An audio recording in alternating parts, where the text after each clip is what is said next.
Hey guys, what is up? This is Matthew Davis Media once again. Welcome back to another movie review, aka After I Saw, and this time it is going to be on the rhythm section.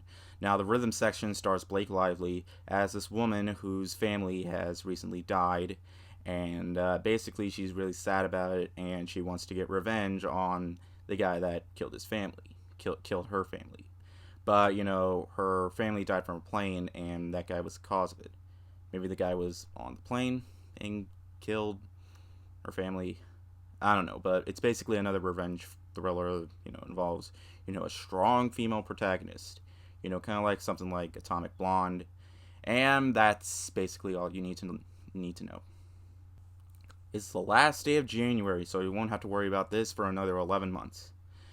And this movie wasn't terrible. There were some aspects that were pretty cool. Performances are really good. Everybody does a fine job in the movie. Some sets look pretty cool, actually.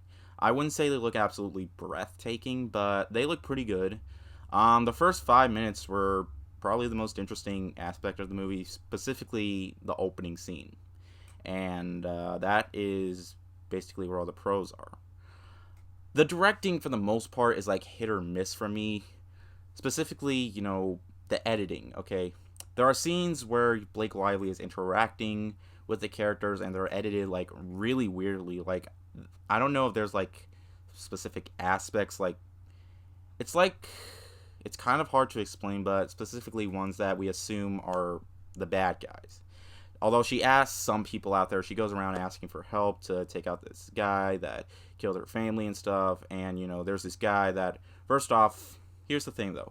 I thought Blake Lively was good in the movie, but here's the problem, okay? I didn't think her character was good, okay? Because, first off, when we're introduced to her, we see her as a weeping, sad woman. And basically, she tries to get revenge, but honestly, she doesn't really feel brave or badass about it. She's not really an agent or a cop or anything like that, which I get why, but she's like supposed to build up to become this badass. But honestly, if it were badass, it would have a lot of action and she would seem pretty fearless. But honestly, this movie didn't really have that much action. There's barely any action. There are a couple of good action sequences, but I guess the best part are like the mild action sequences that happen in the movie, but there are barely any. It's basically an hour and 49 minutes of Blake Lively trying to get revenge, but it's 75% of the movie is her interacting with characters so they can try and help her. But she gets training from this guy, and honestly they treat each other like crap, I guess, so she could be more fearless or something. I don't entirely know, but it really didn't work. And that's like the first half of the movie, and honestly it was really boring. The movie was really slow, but not the good kind of slow. Basically, it's the bad kind of slow. And honestly, when she does end up trying to become this badass, she basically, for the most part, doesn't really feel badass because there are aspects where innocent people die. Like, there's this one sequence on a bus, like, she's forcing everybody to get out of the bus because there's a bomb on it, apparently. It's like speed without the speed. Not to mention, she has a gun pointing it to a guy in the head, and it's the bad guy, obviously. But she shoots a girl in the leg, and I think she might have been an innocent bystander. Either that, or I don't know, because I barely paid attention, because it was at the point where I kind of wanted to check out. Like, really, she's the cause of so many innocent people dying. Like, it's at the point where I really didn't want to root for her anymore. In fact, I never really did. Now, that's not to say Blake Lively's character is entirely bad. I mean, sure, you can feel bad for her because her family died, but as she goes along, going on this journey to get out her revenge, I really didn't care for her. And that's a shame because Blake Lively is a pretty damn good actress. I thought she was great in The Shallows, and there were other movies that she was in I can't entirely remember, but, I'm sure that she's good in other movies too. But yeah, like I said before, she's good in this movie, but her character, not so much. I can definitely see why this movie was dumped in January, but it's not the worst movie I've seen in January. I would definitely watch this again over something like The Grudge or The Turning or even Doolittle. But, it still doesn't hide the fact that I really just wanted the movie to end because, all in all, nothing really went for it. I mean, sure, it's less than 2 hours long, but it felt much longer than it needed to be. Hell, even The Irishman, 3 hours and 30 minutes long, is what that film is.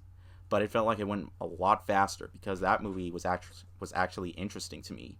But this film, nothing really felt interesting. Overall, I'm not going too hard on this movie because it's I can see why it was dumped in January. It's not the worst I've ever seen, but it has bland characters. It doesn't have a lot of action. There's nothing interesting to keep you occupied for the hour and 49-minute long runtime. And I mean, it has good performances. The directing is fine for the most part, but it visuals look pretty good. But the fact that I'm dissing this movie so much, it might just get worse the more that I think about it. But I can accept it for at least trying for the most part. And if you were anticipating the movie, then go ahead, go see it because I can't really see anybody really anticipating this one unless you're a big fan of Blake Lively. And this is based off a book, so if you're a fan of the book, I'm not sure what you're going to think of this. I mean, I never read the book because I'm a movie person and not really a novel person. But all in all, it's pretty forgettable for the most part. I didn't flat out despise this movie, but I just felt like it's a one-time watch and you're like, okay, let's move on. I'm gonna give the rhythm section a 2.5 out of 5. It could have easily been lower. It might get lower the more that I think about it, but it's it could have been a lot worse. Also, why is it called the rhythm section? Like, that sounds more like a guy who's it feels more like something that involves like music or something like Whiplash or something. But all in all, yeah. How many times have I said all in all in this? I say so yeah a lot. Those should be my new catchphrases. And I'm about to say my next catchphrase right now. Thank you guys so much for watching. I'll be seeing Gretel and Hansel tomorrow. Sorry, I keep mixing up those two things because Hansel and Gretel. I'm gonna be seeing Gretel and Hansel tomorrow. So yeah, I'll have a review for that probably tomorrow. So yeah, thank you guys so much for watching. See you guys later. Word out.